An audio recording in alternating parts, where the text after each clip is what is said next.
Test 1, Exam Practice. Listening, Section 1. You will hear a telephone conversation between a woman and a man who works for a holiday company about a holiday she would like to go on. First, you have some time to look at questions 1 to 6.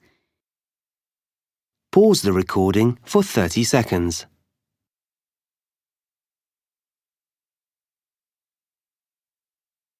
You will see that there is an example that has been done for you. On this occasion only, the conversation relating to this will be played first. Holidays for you. Sean speaking. Can I help you? Oh, hi. I've been looking at your website.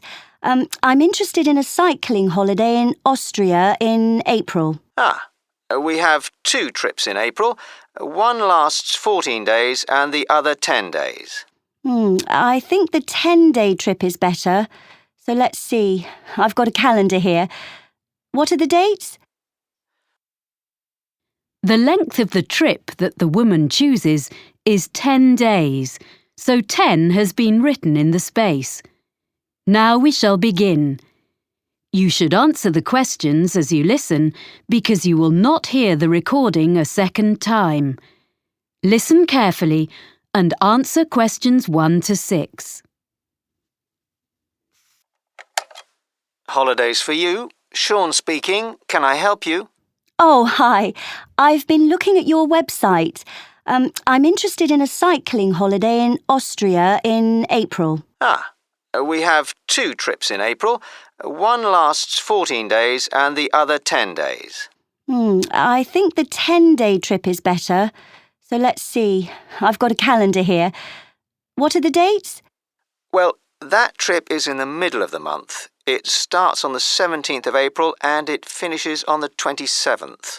That suits me. I can't leave work before the 10th of April.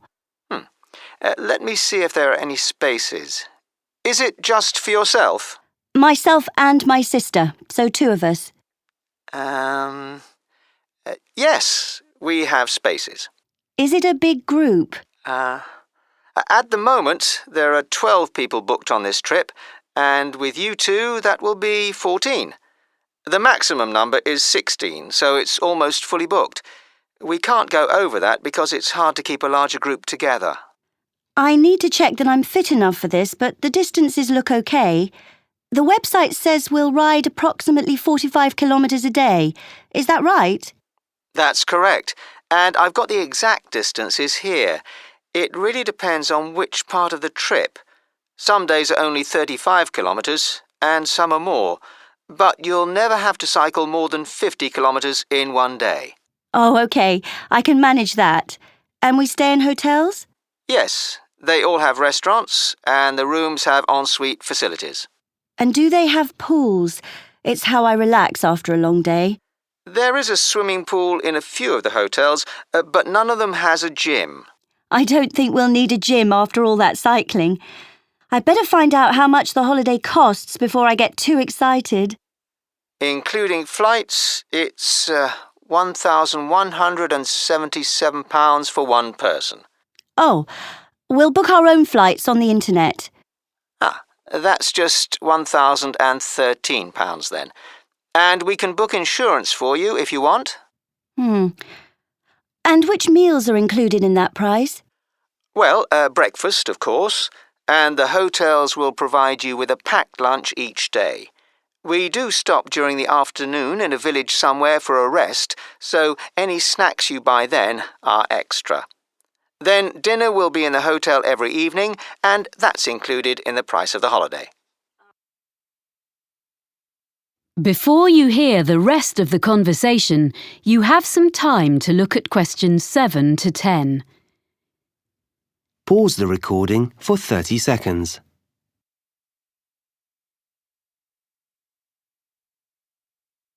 Now listen and answer questions 7 to 10. And you provide the bicycles, of course. What else? A lock and a bell come with the bike, as well as lights, although you shouldn't need to cycle in the dark. There's a small bag, or pannier, on the front of the bike, where you can put the things you want to take with you during the day, like water or fruit. But we won't allow you to cycle unless you bring a helmet. We don't provide these locally because, like walking boots on a walking holiday, it's really important it fits properly. OK. If there's any special gear you need for your holiday, we recommend a particular website, and you can get a discount by quoting your booking reference. Great. What is it? It's www.ballantine.com. That's all one word, and I'll spell it for you. www.ballantine.com. Good. I've got that down. I've been looking at your website while we've been talking. I see we cycle along the River Danube. Yes, it's one of Europe's most well-known areas for cycling. It looks fascinating. Lots of beautiful countryside and things to see. I should warn you that we do reserve the right to make some alterations to the route if the weather is bad. Some of the tracks sometimes get very muddy. OK. Well, hopefully it won't rain too much. I know we stop in towns and villages, but do we get a chance to look around? Because I'm really interested in history. Oh, yes, you get opportunities to explore. Is there something in particular you want to see? There's a theatre in a town called Grine. A friend of mine went there last year and said it was amazing. Let's see. Yes, there's a guide who'll take you round the building. We don't have any other tours arranged, but you can visit several castles and museums on the holiday. Well, thank you for all that information. I'd like to book that then. Right, well, I'll just... That is the end of section 1. You now have half a minute to check your answers. Pause the recording for 30 seconds.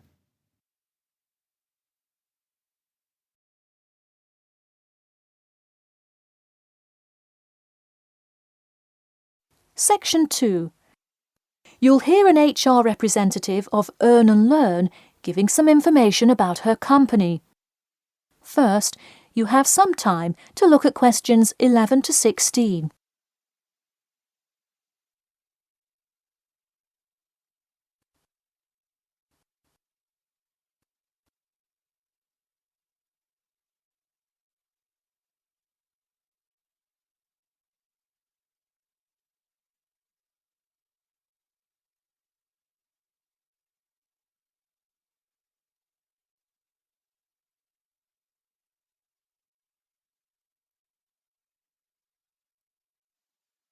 Now listen carefully and answer questions 11 to 16.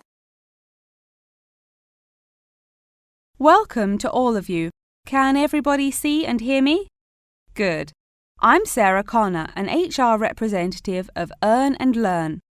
I have been asked today to talk to you about our company. So, for those of you who don't know very much about the company, let me start by giving you some basic information about it. Earn and Learn started nearly 20 years ago. It is not a charity but a for-profit company that enables promising entrepreneurs to make money while travelling. During the past 10 years, it has grown rapidly and has gained great influence in most countries of the world. We have a partnership with the school and take a large number of recent graduates from the business school. So, if you are a recent graduate, I'd say you can consider applying to our company. Before your application, you might be curious about what sort of places you could go to. There are 4 main locations, but you also have the freedom to submit a different location, and if they can make the necessary arrangements, you can go. The first country Earn and Learn established locations was the US, where you may choose from multiple locations, as long as you can commit to their more rigid schedule of August to December.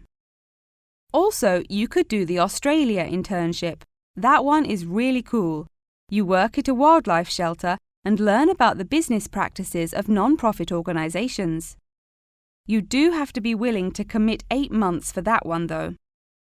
Perhaps that's a long time to be so far away, but I would say it is really an amazing opportunity. I don't know whether some of you are in decent physical shape. If so, the South Africa internship is another exciting one. You learn a lot about sustainable farming, but you would be doing some of the manual labour involved in maintaining a farm. Indeed, it's hard work, but I think you would definitely be able to do it. It may be wise to wait until after their summer is over, so it's not so terribly hot. In addition, there is a most recently established location in India. This one gives you more of a study abroad feel, given that they arrange a host family for you to stay with. In the other locations, you live in an apartment with other interns, so this is definitely a unique experience. Before you hear the rest of the talk, you have some time to look at questions 17 to 20.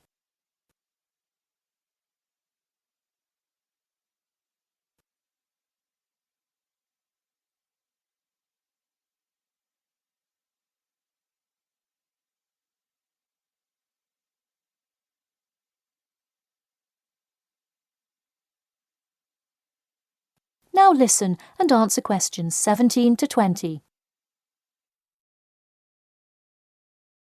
Regardless of where you go, at the end of the program you get a global travelling certificate, as long as you can explain your experience. You can provide a written log of what you did. I recommend writing journal or blog entries about what you do every day, or a weekly summary of each day. Of course, you don't have to write up a formal report or anything like that, and you need to apply for it once you have returned. Some students may want to know whether this is a paid internship. Actually, you have to pay for the flight there yourself. But you have the opportunity to create your own small business, which could earn you money if it's successful. So basically, you pay for it all up front, but when you're there, you can find ways to make money. That is to say, you pay for 2/3 of the cost up front as a deposit, and then give the final instalment 1 month prior to your return. Finally, I have to remind you that you need a health check before you go to make sure you're not going to spread any communicable diseases. In addition, before you go, you don't have to attend any meetings or workshops. You'll meet everyone you'll be working with once you get there. Okay, well, that's all I've time for today. Thanks for listening, and I'm happy to take any questions if you have them. That is the end of section 2. You now have half a minute to check your answers.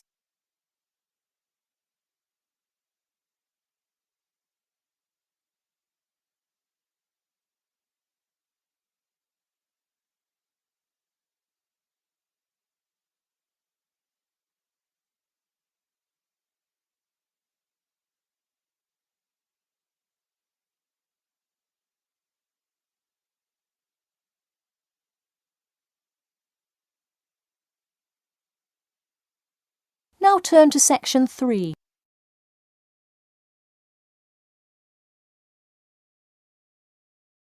Section 3. You will hear two students talking about revising for exams. First, you have some time to look at questions 21 to 23.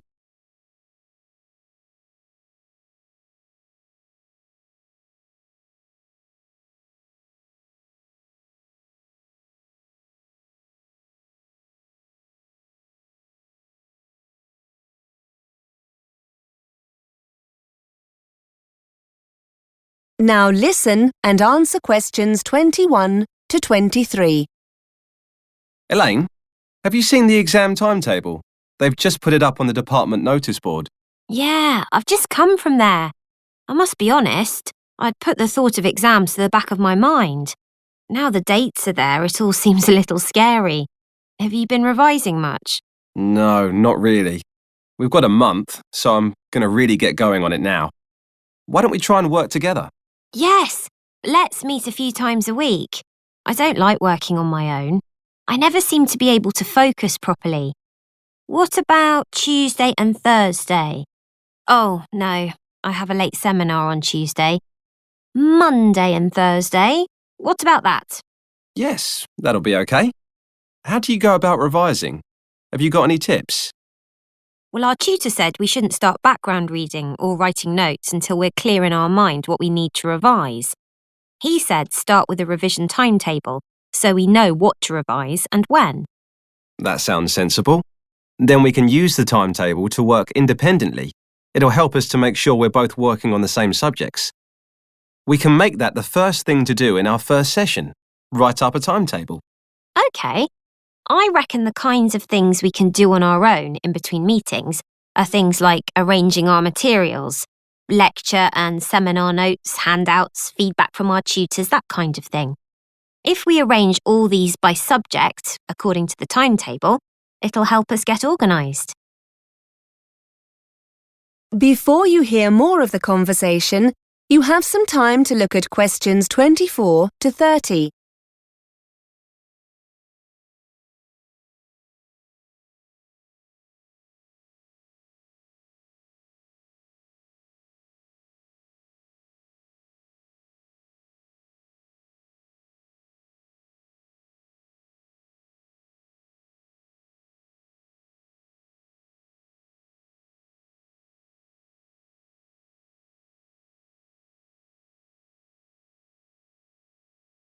Now listen and answer questions 24 to 30. Good idea. Once we have all the content, I suppose we could make notes based on past exam papers. We had a talk about note-taking in one of the seminars. They reckon you shouldn't copy word for word. It helps to learn things if you paraphrase main points. And don't just copy loads of facts either. Try to get a feel for the main arguments or theories and match any facts to these. I also like using mind maps or spidergrams when I make notes. It means you can put down a lot of information, but so that it's nicely organised. It also means you can add new notes after. And bullet points. They really help you focus on main points rather than trying to link them together in sentences. We also need to remember to make a note of where the information comes from. The author, publisher, that kind of thing. That's really important. Otherwise, when you're writing the assignment, you can never remember where you got a particular quote from. I know I said earlier about testing each other when we get together, but now I think about it, do you think it would be a better idea to talk through our notes on a particular subject? Have a kind of discussion between ourselves? We could use the questions in the past papers to base the discussion on. Yes, so basically the timetable can be a discussion schedule. Then after each session, we could go away and do a timed essay on the subject. Maybe swap and mark each other's essays. That's a good way to learn, I think. Critique each other's work. Great idea. So we'll start next Monday with the timetable. That is the end of section 3. You now have half a minute to check your answers.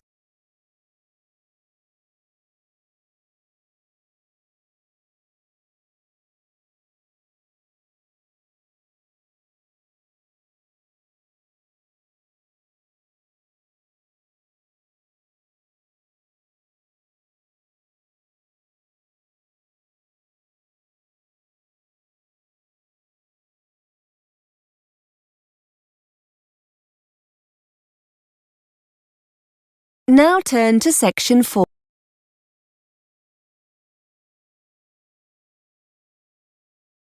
Exam Practice Test 4, Listening Part 4.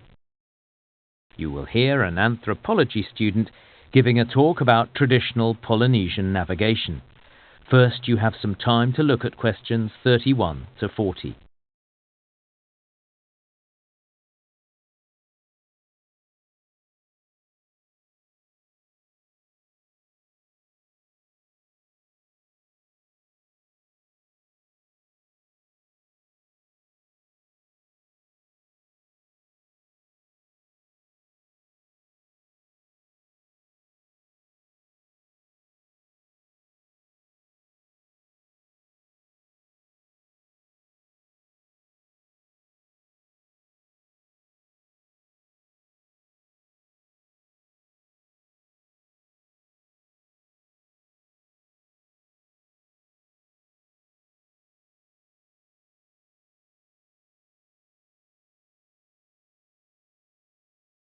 Now listen carefully and answer questions 31 to 40. Hi everyone. Today I'm going to be talking about traditional Polynesian navigation and voyaging. Now, in case you don't know, the islands of Polynesia are in the Pacific Ocean and include Hawaii, Tahiti and Samoa. All of these islands were originally uninhabited by humans, and for many years there was a debate about where the Polynesian people had migrated from. It was once suggested that they came from the Americas. However, that debate has been settled. Today, anthropologists recognize that the Polynesians began their journeys in Asia and from there migrated eastwards to the Pacific Islands.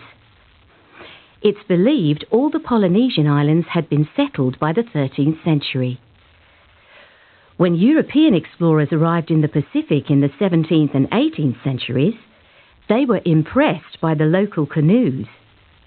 European ships were much stronger, but the indigenous vessels were considerably faster when under sail. What we now know is that Polynesians sailed across open ocean, out of sight of land, long before this occurred elsewhere. And to make these voyages possible, they built remarkable ocean-going canoes.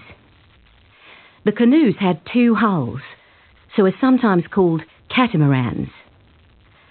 They were equipped with large paddles, but these were not a form of propulsion. Instead, the paddles were positioned at the back of the canoe to make steering the vessel possible. All these ocean-going canoes had sails. Polynesian sails were triangular in shape and made from the pandanus plant, which grows on nearly all Pacific islands. It was also necessary to make warm clothing, as even in tropical waters, people could get cold on long voyages. Materials like wool and cotton were unknown to Polynesians. However, the paper mulberry tree grows on most Pacific islands, and its bark was remarkably flexible and was used in the manufacture of clothing.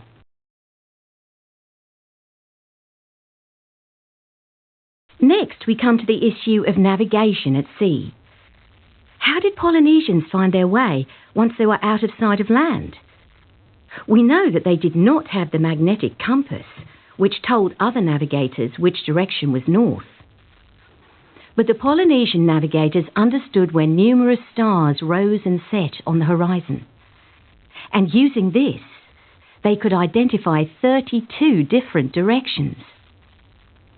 However, this information about the stars was extremely complex, and therefore remembering it all was a challenge. So the navigators had created long and complicated songs to help them recall all the information they needed. Using the stars to navigate was effective, so long as the sky was clear. But when it was cloudy, the navigators couldn't see the stars. How did they find direction then? Well, they still knew which way to sail the canoe by studying the waves, which usually came from predictable directions in the Pacific at different times of the year. Sometimes they were sailing between islands they had visited before, but very often they were trying to find new islands. How did they know that land was nearby, just over the horizon? Well, there were various techniques. The navigators were experts at recognizing those particular birds whose habitat was the open ocean, and those that lived close to islands. So this was one way they knew that land wasn't far away. They were also skilled at noticing changes to the sea itself. The temperature of the water is constant in that part of the Pacific, but its colour could vary in the proximity of land, and that was something else that they were able to detect. Well, as technology developed, traditional voyaging all but died out. The Polynesian peoples travelled by steamship and later aeroplane like everyone else. However, in recent history, there has been renewed interest in traditional voyaging. It began in 1976 when a new canoe, named Horculea, was built as a replica of traditional Polynesian vessels. This canoe was sailed from Hawaii to Tahiti, a distance of more than 4,000 kilometers across open ocean. And all the navigation was done using the techniques I've outlined today. The crew did not use modern instruments on the voyage. Since then, there has been a remarkable renaissance of traditional voyaging. Numerous canoes have been built in different Polynesian countries, which have sailed to almost every part of the Pacific. And the Horculea has now completed a 3-year circumnavigation of the world. As well as sailing, these voyages have sparked renewed interest among Polynesians in learning about their traditional cultures. The canoes themselves operate as floating classrooms, teaching young people about, for example, the music their ancestors once enjoyed. Another aspect of this has been the teaching of Polynesian languages, some of which were in danger of dying out. Now, one thing I'd like to add is... That is the end of Part 4. You now have 1 minute to check your answers to Part 4.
That is the end of the listening test.